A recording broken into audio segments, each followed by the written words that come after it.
The crystalline ship drifted through the endless darkness of deep space like a dying star losing its light.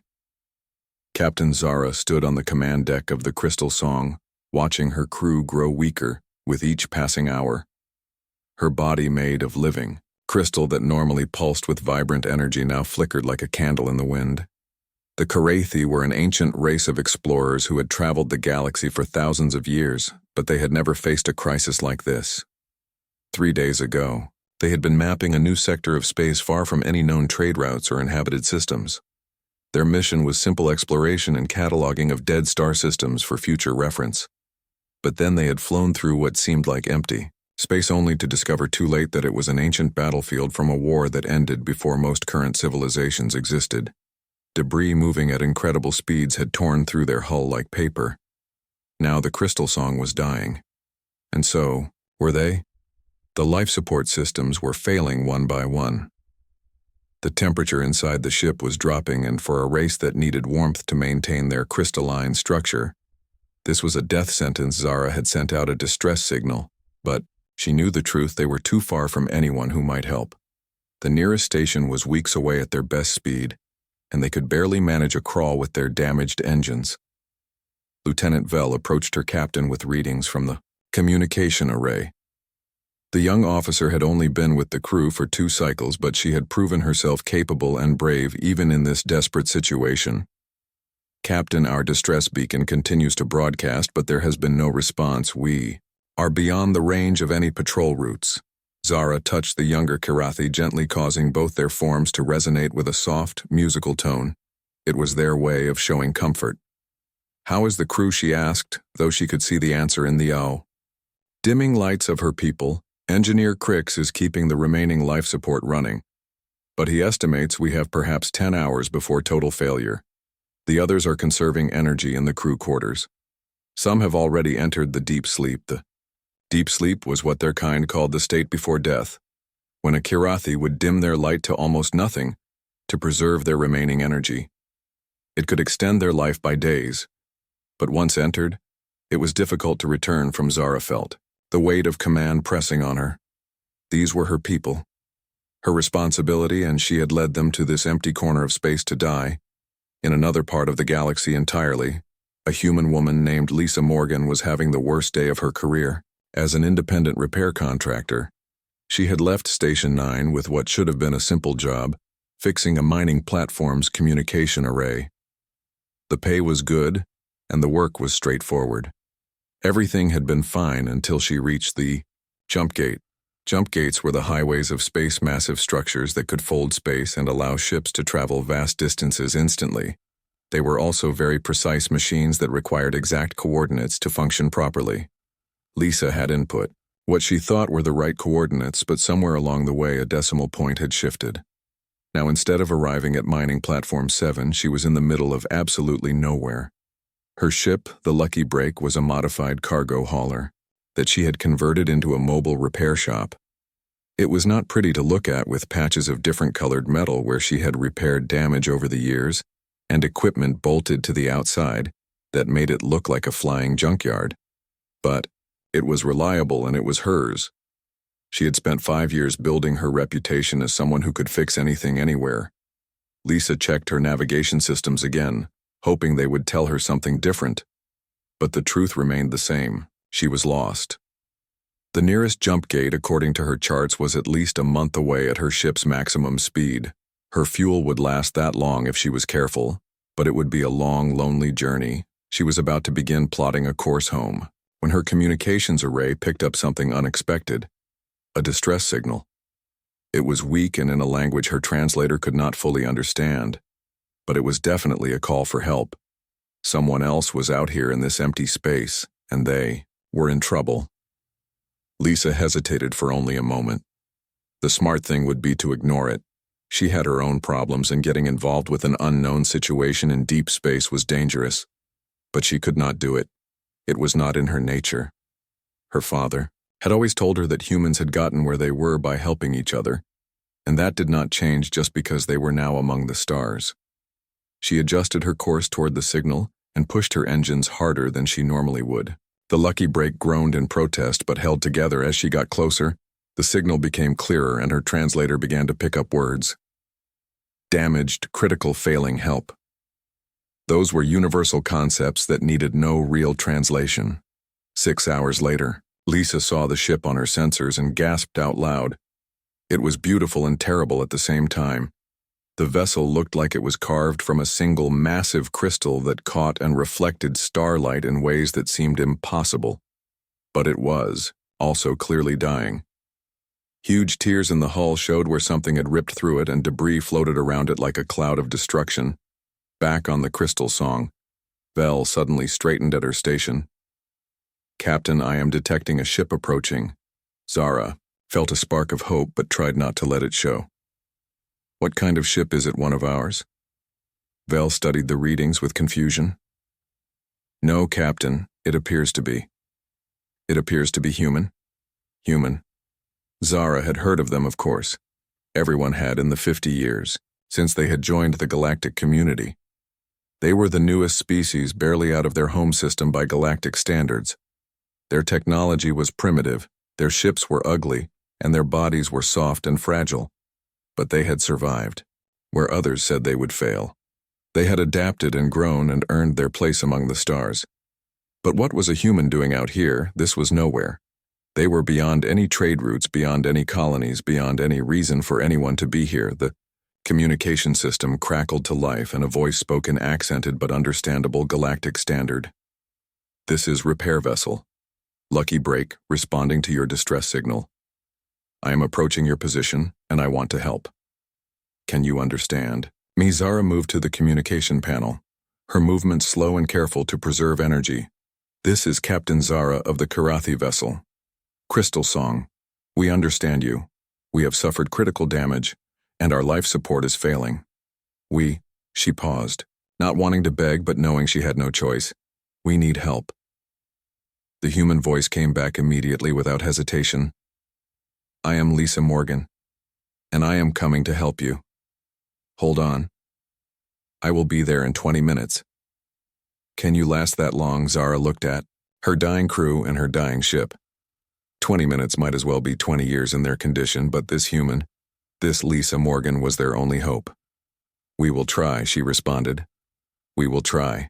Lisa Morgan had seen many things in her 5 years as a space repair contractor, but nothing had prepared her for the sight of the Crystal Song up close.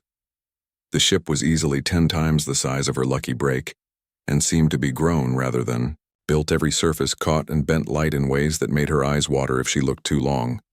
The damage was even worse than she had thought, with 3 major hull breaches and countless smaller ones. She suited up in her emergency EVA gear, checking each seal twice. The magnetic boots would help her move on the alien ship, and her portable life support pack would give her about 8 hours of air and heat. It would have to be enough. She grabbed her repair kit, which looked pathetically small compared to the task ahead, but it was all she had. The biggest challenge was connecting the 2 ships. The Crystal Song docking ports were nothing like human standard, and the Lucky Break systems could not even recognize them as docking ports. Lisa had to get creative. She used her emergency airlock extension, basically a reinforced tube that could stretch between ships and create a temporary seal. It was meant for emergency evacuations, not first contact with an alien species, but it would work as. The seal confirmed, Lisa took a deep breath and crossed into the alien ship. The first thing that hit her was the cold. It was like stepping into a freezer, and she could see ice forming on some surfaces. Her breath came out in clouds. The second thing was the beauty. Even dying, the ship was magnificent. The walls seemed to pulse with faint light, and she could hear a sound like distant wind chimes. Captain Zara was waiting for her on the other side, and Lisa had to stop herself from gasping. The Karathi was at least 8 feet tall and made entirely of what looked like living crystal. Her body was humanoid in basic shape with 2 arms and 2 legs, but that was where the similarity ended. Her skin, if it could be called that, shifted between transparent and opaque as light passed through it. Her eyes were multifaceted like gems, and when she moved, there was a soft musical sound. Thank you for coming, Zara said, and her voice had a strange resonance, like multiple tones at once. We had given up hope. Lisa pushed down her awe and focused on the problem. Never give up hope, she said, pulling out her scanner. That is rule number 1 of being lost in space. Now show me your life support systems. Zara led her through corridors that seemed more grown than built. The other Karathi they passed were in bad shape.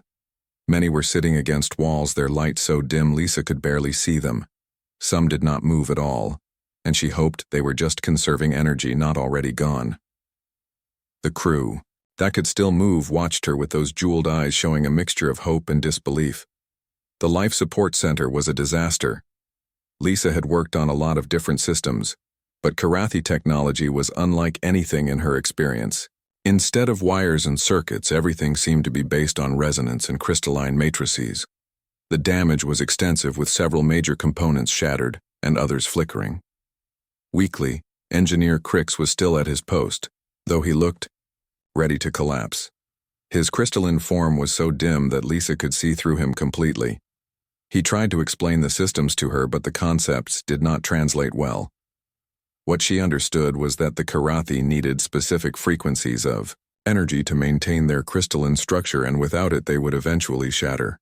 Lisa studied the broken systems for long minutes, her mind racing. The technology was beyond her understanding, but the principles were the same as any life support system. Input energy, process it, and output it in a usable form. She could not fix it the way the Karathi would, but maybe she could make it work her way. "I need all the spare power cables from my ship," she announced, "and every portable heater I have. This is going to be ugly, but it might work." The next hours were some of the hardest of Lisa's life. She ran back and forth between the ships, dragging equipment that was never meant to work together. She welded human power connectors to Karathi systems using more hope than skill. She bypassed safety protocols that existed for good reasons. She took heating units meant to warm small spaces and somehow connected them to alien systems that she barely understood. The Karathi crew helped where they could, but they were growing weaker. Vel collapsed twice while trying to assist, and Zara ordered her to rest. Crix worked beside Lisa, despite barely being able to stand, teaching her through gestures and broken words when the translator failed them. The worst moment came when Lisa was deep inside a maintenance shaft trying to reconnect something that might have been a power distributor. The space was too small for the Karathi to enter, and barely big enough for her. Suddenly the lights went out completely, and she heard a sound like breaking glass from somewhere in the ship. "Do not stop." Zara's voice came through the darkness. "We are still here. Keep working." Lisa kept working by the light of her helmet lamp. Her hands were numb from the cold despite her suit, and she could feel exhaustion pulling at her, but she could not stop. These people were counting on her. They had no one else.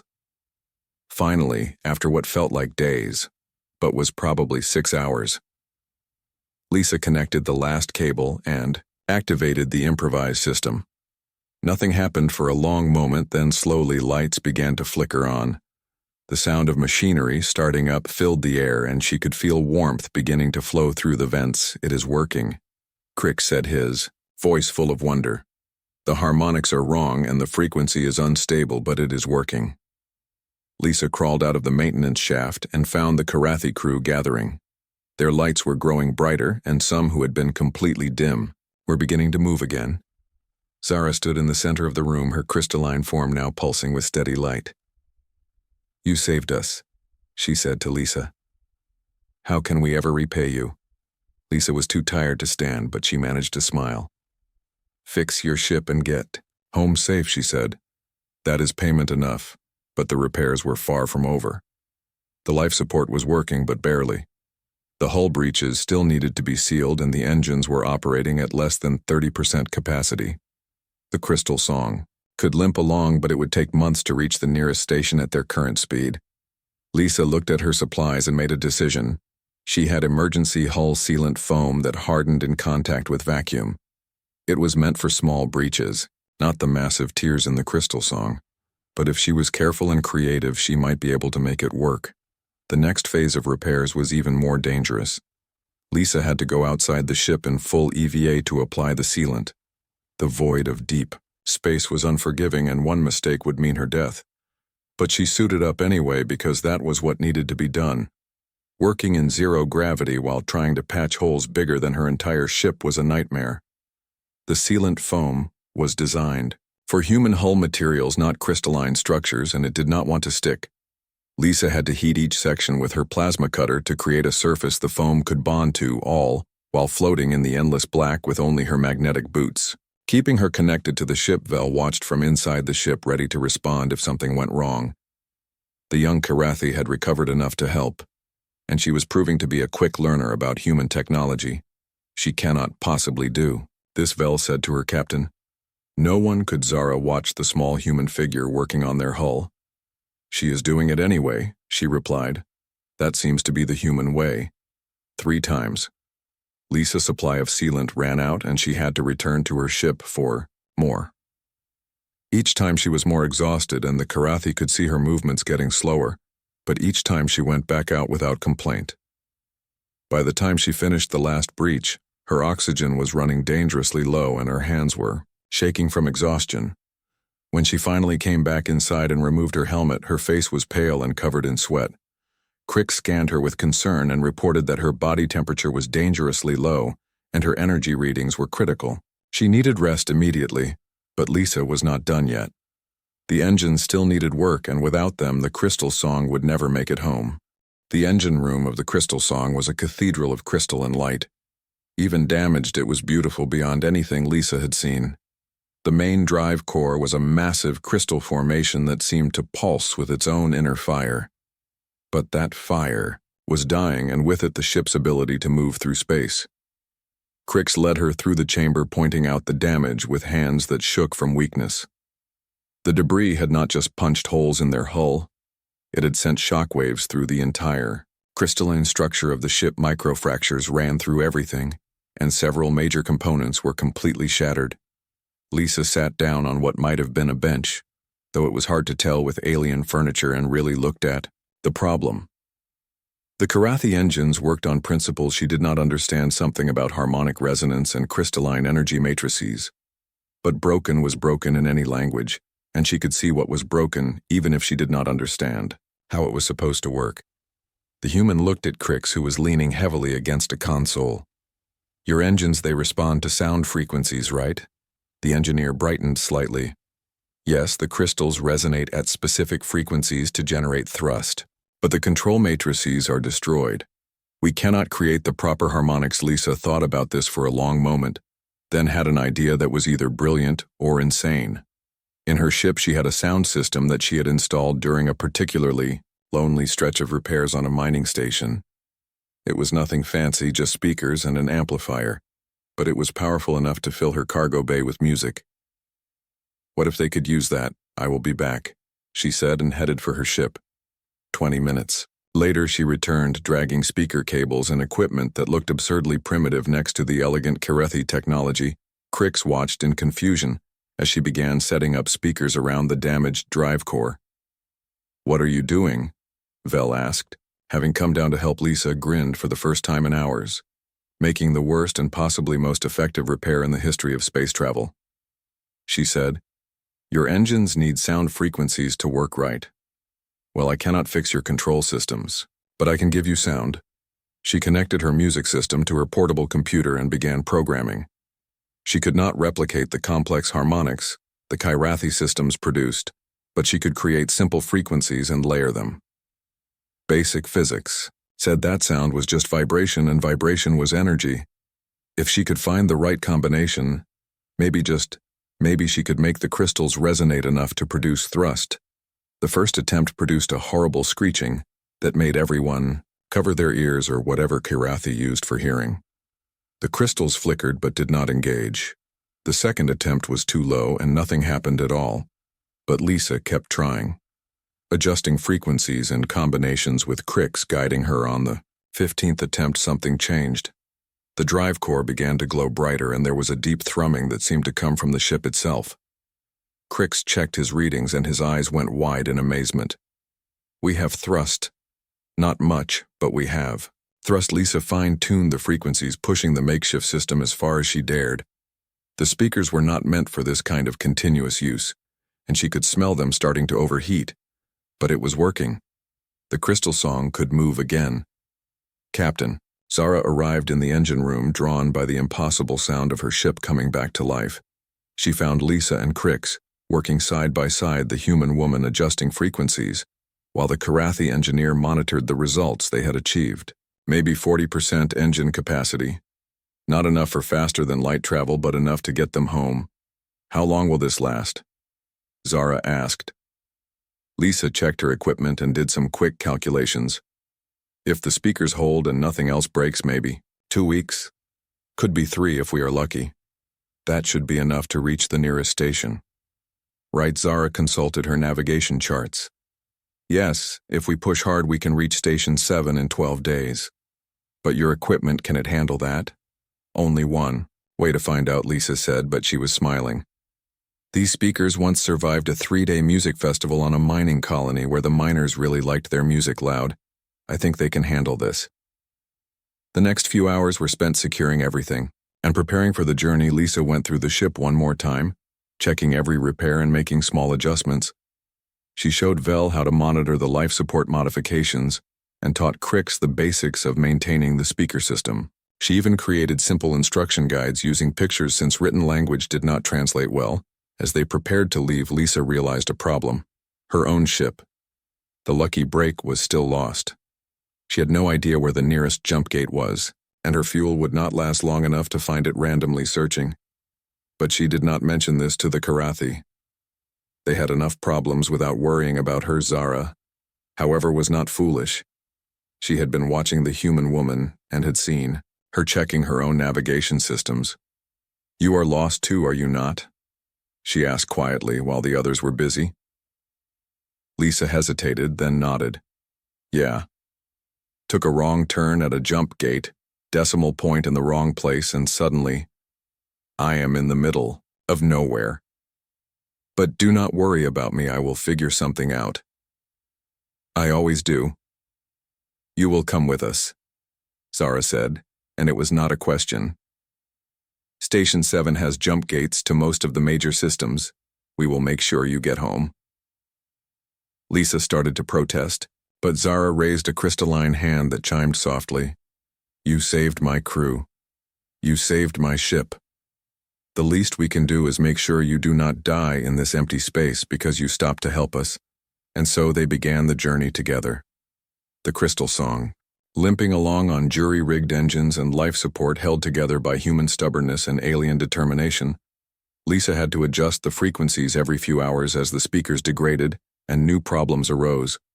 But each time she found a solution, even if it was not pretty. During the quiet hours when the ship was stable, Lisa got to know the Karathi crew. They were explorers and scientists who had dedicated their lives to mapping the unknown regions of space. They told her stories of worlds, made entirely of gas where creatures of pure energy danced in the clouds. They described binary systems where the suns sang to each other in radio frequencies. They shared their wonder at the infinite variety of life in the universe. In return, Lisa told them about humanity, their chaotic history, their ridiculous determination to survive against all odds, their tendency to pack bond with anything, including roaming vacuum cleaners. She told them about human music and art, and food, especially food, since the Karathi absorbed energy directly and had no concept of eating. Vel was particularly fascinated by human culture. You have only been in space for 50 years, but you have spread everywhere. How Lisa laughed.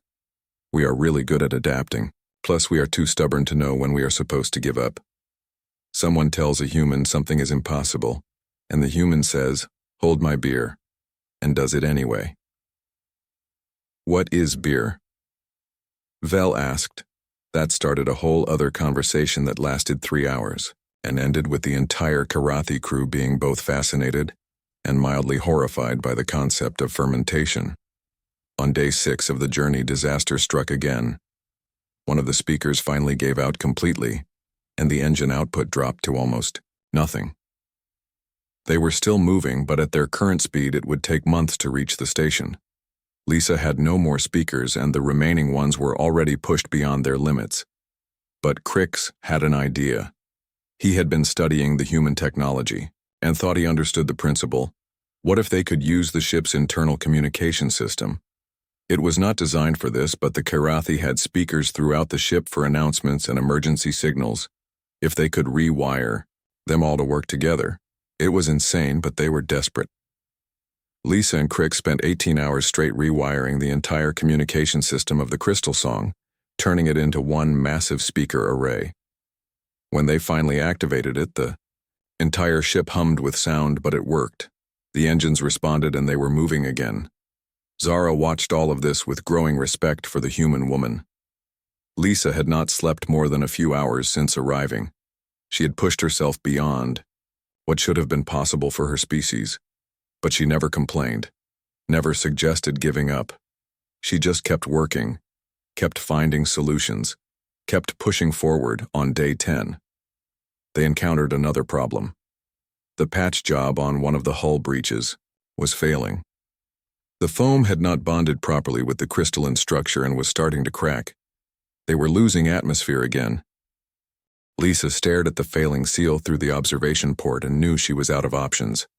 She had no more foam sealant and no way to create more. The breach was getting worse, and at this rate they would lose atmosphere faster than the life support could replace it. They were still 2 days from Station 7. The Karathi crew gathered on the bridge, their lights dim with worry. Some of the younger crew members were already showing signs of atmospheric distress, their crystalline forms becoming cloudy as the pressure dropped. Zara stood silent, watching the readings get worse every hour. Lisa paced back and forth, thinking there had to be something, anything they could use. She had already stripped half her ship for parts and materials. What was left?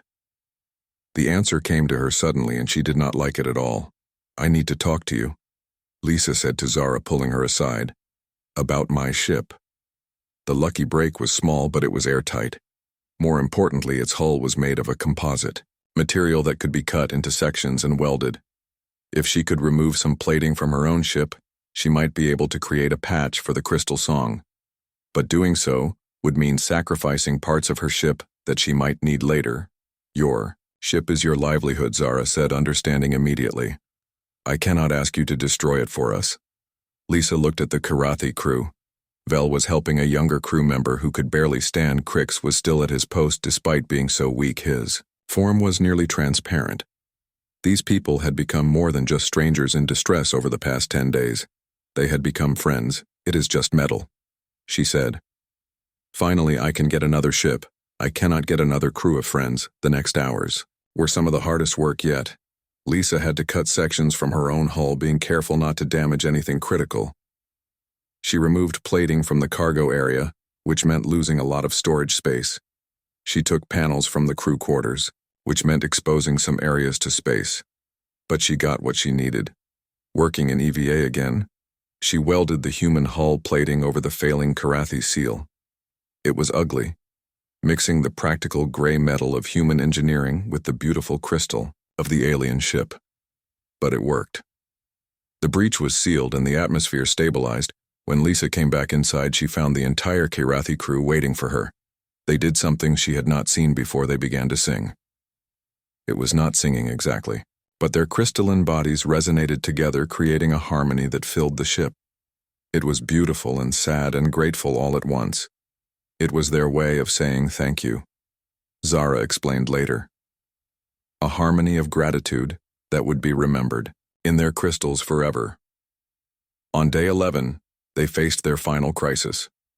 The improvised engine system was failing completely. The communication speakers were burning out one by one, and they were down to less than 20% thrust at their current speed. They would not make it to Station 7 before the life support failed again. Lisa was exhausted beyond anything she had ever experienced. Her hands shook constantly, and she could barely focus.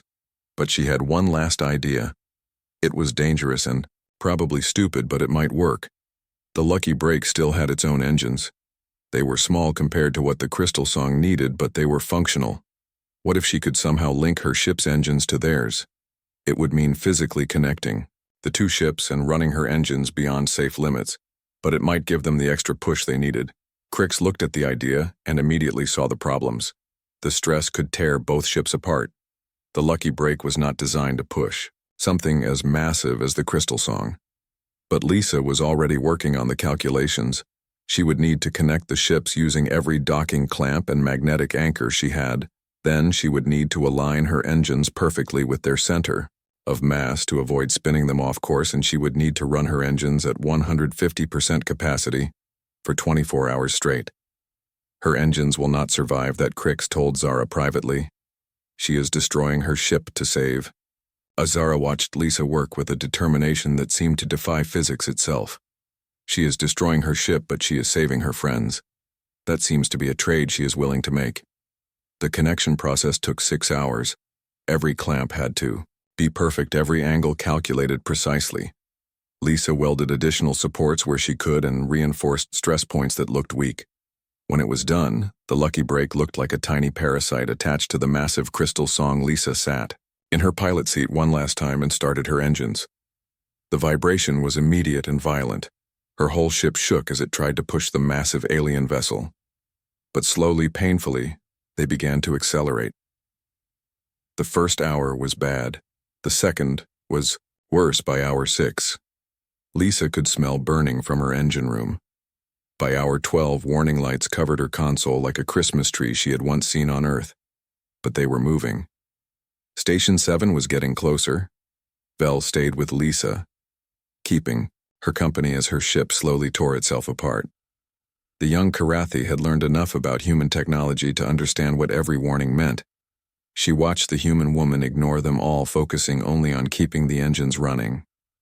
"Why do humans do this?" Vel asked during a quiet moment. "Why do you help even when it costs you everything?" Lisa thought about it for a long moment, trying to find words that would translate, because that is what makes us human. She finally said, "We see someone who needs help and we help. Not because we have to, but because we can. And because someday we might be the ones who need help."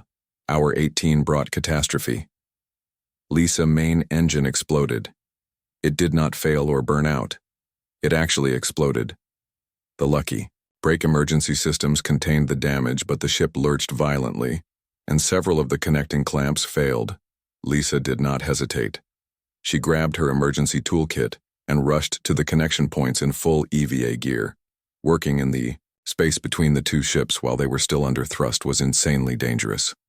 One slip and she would be crushed between them or thrown into space. But she welded new supports while the ships bucked and twisted around her. By hour 20. They could see Station 7 on their long-range sensors.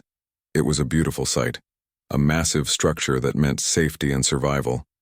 But they still had hours to go, and Lisa's remaining engine was making sounds that engines should never make. The Karathi crew did something then that Lisa would never forget.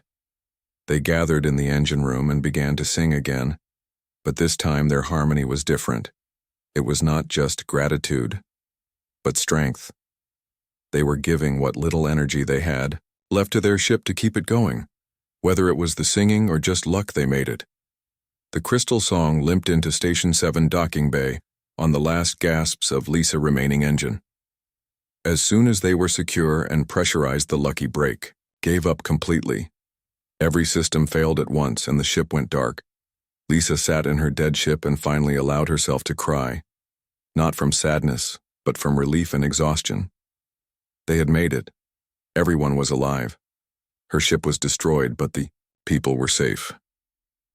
The station authorities were amazed. A human repair contractor had saved an entire Karathi exploration crew, using nothing but determination and improvised repairs. The story spread quickly through the station and beyond within hours. Medical teams rushed aboard to help the Karathi crew. They would all recover with proper care, though it would take time. The crystal song would need months of repairs, but it would fly again. Lisa's ship, on the other hand, was beyond saving. Zara found Lisa still, sitting in the lucky brake looking at the dark controls. "This ship was your life," she said. Lisa managed a tired smile. "It was my job," she corrected. "My life is out here among the stars and the people in them. Ships can be replaced. Friends cannot." Karathi captain studied the human for a long moment. "You have lost everything to save us. How can we make this right?" Lisa stood up slowly, her legs shaky from exhaustion. "Make sure your crew gets better," she said. "Finish your mission. Explore those unknown sectors. And when you find something amazing, name it after the crazy human who thought speakers could run a spaceship engine. But Zara had other ideas. She spoke quickly with her crew, and then with the station authorities. The Kirathi were an ancient and respected race with considerable influence. What happened next would become legend. Within hours, the story had spread beyond Station 7. The Galactic Council heard about the human who had sacrificed everything to save strangers. Representatives from dozen races arrived wanting to meet Lisa Morgan. Some came out of curiosity, others out of respect. Station 7 had never seen anything like it. Ships arrived from across the galaxy carrying representatives of races that rarely interacted. The story of Lisa Morgan and the Crystal Song had spread faster than light itself, touching something fundamental. In species that had thought themselves too different to understand each other. Lisa woke up in the station medical bay 2 days after their arrival. She had collapsed from exhaustion shortly after the Kirathi crew had been taken for treatment. The human doctor, a woman named Grace who had been stationed here for 3 years, looked at her with a mixture of admiration and concern. "You pushed your body beyond every safe limit," she said. "You should not have been able to function for as long as you did." Lisa tried to sit up and immediately regretted it. Every muscle ached and her hands were covered in healing gel for the burns and cuts she had accumulated. "Well, I am stubborn," she said. "It is a human thing," Grace laughed. "That it is," she said. "But stubbornness alone does not explain what you did. Out there, you did something impossible." "Nothing is impossible," Lisa replied. "You just have to be creative enough and stupid enough to try." When she was finally able to leave the medical bay, Lisa found Zara waiting for her. The Kirathi captain had recovered much faster with proper treatment, and her crystalline form now pulsed with healthy light. She led Lisa to an observation deck where they could see the docking bay. "Look," Zara said simply. Lisa looked and could not believe what she saw. A brand new ship sat in the bay where the lucky break had died. It was beautiful, a perfect fusion of human and alien technology. The hull was made of metal like human ships, but reinforced with Kirathi crystal that would make it stronger than anything in its class. The engines were a hybrid design combining the best of both species' technology. The various alien races that had come to Station 7 had each contributed something the Altarians had provided: advanced navigation systems. The Bendathi had installed their famous shield generators. The Morvac had added their unmatched sensor arrays. Even the mysterious Zen had contributed, offering their rare self-repair. Nanotechnology. "This is yours," Zara said. "It is called the Bridge Builder because that is what you are. You build bridges between species who never thought they could understand each other." Lisa could not speak. She just stared at the ship that was better than anything she could have dreamed of owning. It must have cost more than she could earn in 10 lifetimes. Captain Zara speaks truth. Came a new voice. Lisa turned to see a figure she recognized from news broadcasts. Ambassador Thren of the Galactic Council. A being of pure energy, contained in a mechanical shell. "What you did has shown us something we had forgotten." "What do you mean?" Lisa asked, still overwhelmed. The ambassador gestured to the various species gathered on the deck. "Each race here is older than humanity by thousands of years. We have our own technologies, our own ways of doing things. We had stopped believing that anyone could teach us anything new. But you humans, you showed us something we had lost."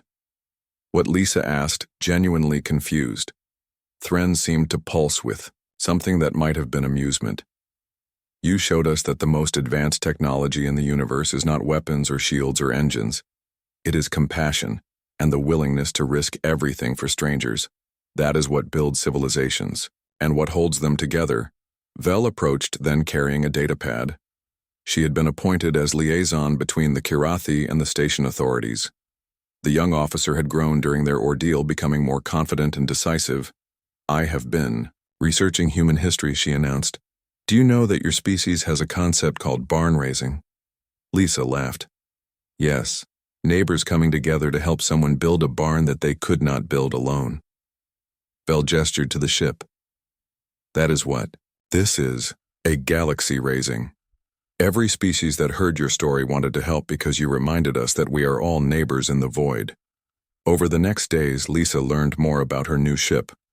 It was not just advanced, it was revolutionary. The combination of technologies that should not have worked together functioned perfectly, because each species had contributed not just equipment, but knowledge. They had worked together in ways they never had before. The ship computer had been programmed, with languages and translation matrices from every known species. The medical bay could treat any race in the galaxy. The cargo hold could adjust its environment to carry anything from crystalline Karathi artifacts to the liquid atmosphere spheres of the Aquari. But more important than the ship were the connections Lisa had unknowingly created. Representatives who had come for curiosity stayed to talk with each other. Races that had maintained cold diplomatic distances for centuries found common ground in their admiration for human stubbornness. Trade agreements were signed. Scientific knowledge was shared. Old grudges were set aside. Crix approached Lisa on her last day at the station. The Kirathi engineer had fully recovered and had spent his time studying the new ship design. "I have learned something from you," he said, "something that changes everything." "I understand." "What is that?" Lisa asked. Crix's form pulsed. With what she had learned was laughter. "You humans have a saying, good enough for government work." Yes, Lisa grinned. "That is not exactly a compliment where I come from, but it should be." Crix said, "You taught me that. Perfect is the enemy of good. Your repairs should not have worked. They were ugly and improvised and violated every principle of proper engineering. But they worked because you did not let the lack of perfect stop you from achieving good enough." He handed her a crystal that pulsed with soft light. "This contains everything I learned from watching you work, every improvisation, every creative solution, every impossible repair that should not have worked but did. The Karathi Engineering Council wants to study it. They are calling it the Morgan Method." Lisa took the crystal, feeling its warmth. "The Morgan Method," she repeated. "That sounds way too official for speaker wire and foam sealant, but that is exactly what makes it valuable." Crix said, "You showed us that sometimes the wrong solution is the right solution, if it saves lives." The day came for the crystal song to depart. They had been fully repaired and were ready to continue their mission of exploration. The entire crew gathered to say goodbye. Each member gave Lisa a small crystal that would glow when they thought of her. Soon she had a collection that filled a small case. Zara was the last to say goodbye. The captain had become more than just someone Lisa had saved. She had become a friend. Despite their different species and the vast gap in their technology and culture, they understood each other. "You changed us," Zara said. "Not just by saving us, but by showing us who we could be. The next time someone sends a distress signal in empty space, there will be those who answer, because they remember what one human did." Lisa hugged the crystalline, being carefully feeling the strange warmth of living crystal. "Just remember to pack some spare speakers," she said. "You never know when you might need to make an engine sing." The crystal song departed, leaving trails of light in the void, but they were not the only ones leaving. Ships that had come to see the human who did the impossible were now leaving to spread the story further. Some carried trade goods to establish new routes. Others carried diplomats to forge new alliances. All of them carried the memory of Lisa Morgan. Lisa stood on the bridge of the bridge builder, testing the controls. Everything responded perfectly. The ship was not just functional, it was magnificent. But she was not thinking about the ship. She was thinking about the message that had started appearing on her communication system. They were distress signals from all over the galaxy. Some were from ships in trouble. Others were from colonies needing repairs. A few were from stations that had heard about her and wanted to hire her. But mixed in were messages from humans. People she had never met, writing to say they were proud that a human had represented their species so well.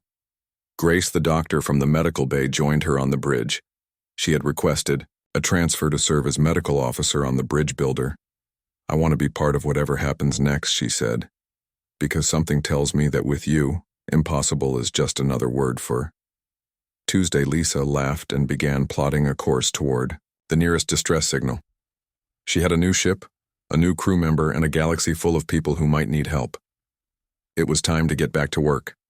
6 months later, the story of Lisa Morgan had become legend among spacers of all species. But the real change was not in the story itself. It was in what happened after ships began carrying emergency supplies for other species, not just their own.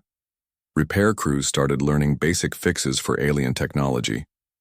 The phrase Morgan method became common, slang for any creative solution that should not work, but did, and in the empty spaces between stars where ships sometimes found themselves lost and alone, distress signals were answered more often than before, because every spacer knew the story of the human who answered a call in the deep dark and changed the galaxy forever. The Karathi continued their exploration mission, but now they carried human music in their databanks to remind them that sometimes the wrong frequency is exactly the right one. Vel had been promoted and given her own survey ship.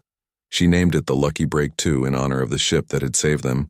Crix published his study on the Morgan method, and it became required reading at engineering academies across the galaxy. The conclusion was simple: sometimes the best solution is not the most elegant or technically correct. Sometimes the best solution is the one that works.